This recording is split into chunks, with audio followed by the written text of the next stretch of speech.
The Reaping by H. W. Hodgetts, William, from LoveTheMeaningOfLife.com. Spiritual Evolution, Love the Meaning of Life, an oasis for spiritual searchers. How do we change a world that has so many different belief systems, each competing with all others for supremacy? There are those whose beliefs are based on the spiritual, those whose beliefs are based on the material, and those who are not sure either way.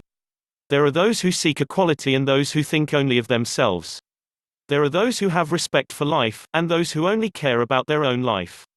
There are the rich and poor, the powerful and the powerless, and all of this is sustained from generation to generation, through the influence and teachings of adults upon the children.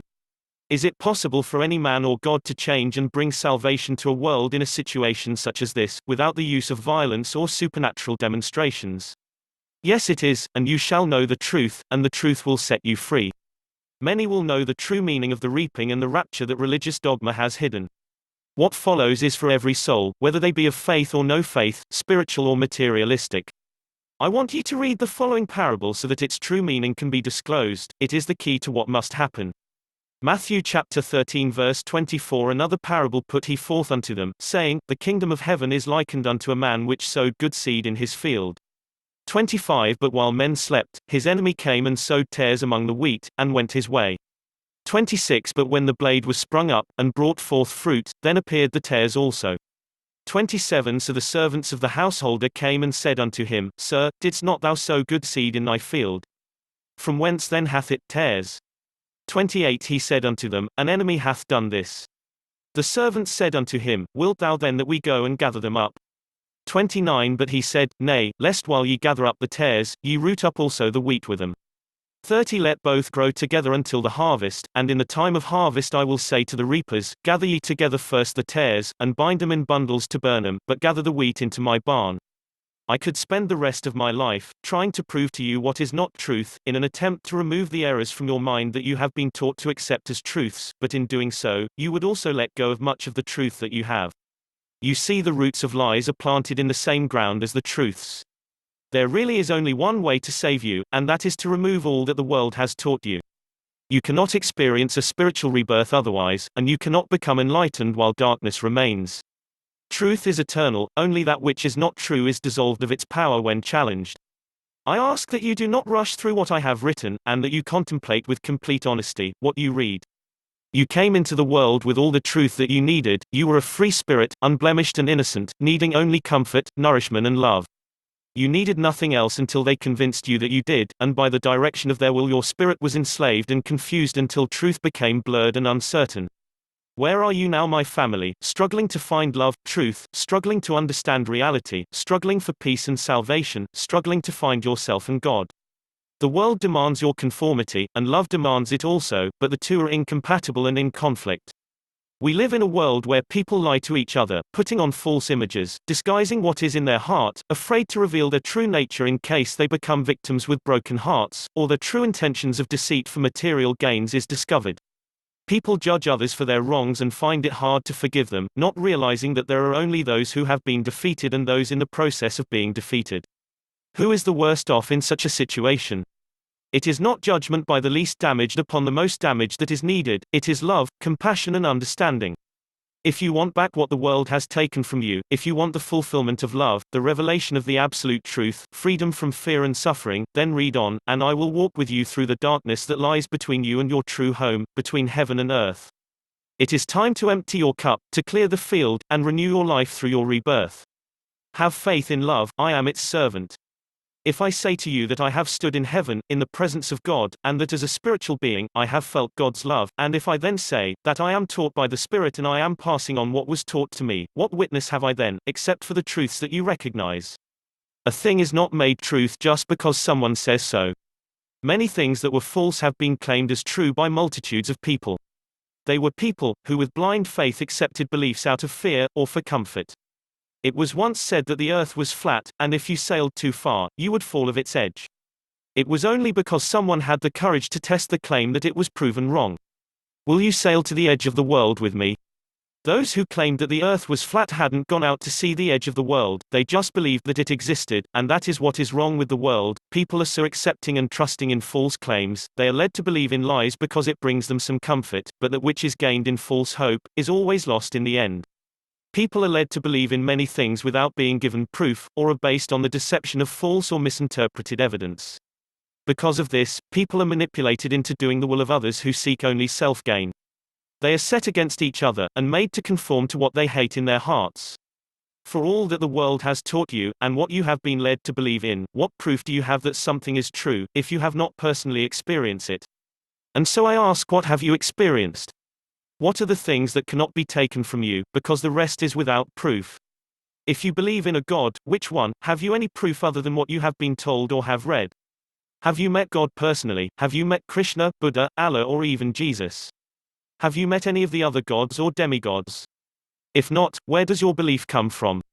If you believe that there is nothing spiritual, then why is this? Is it because of the lack of personal experience, the lack of proof? Does the lack of personal experience make something untrue? If it is so, then what have you proved to the world concerning your claims of truth? Have you given others personal experience to validate your claims, or are they just accepting your word? Do you feel your cup being emptied? Do you feel your field being uprooted? What will be put to one side and kept at the end of the day? Of all that the world has taught you, what have you got that is of any worth? Where is the quality of life gone that you came with? Are you pleased and content with the world that you inherited from others? Are you pleased and content with the world that you will leave behind for the children? You know the effects of love, and you know the effects of its opposition. In truth, you have no proof of God or of an afterlife, at least not yet. In the absence of proof in these things, which way will you choose to go?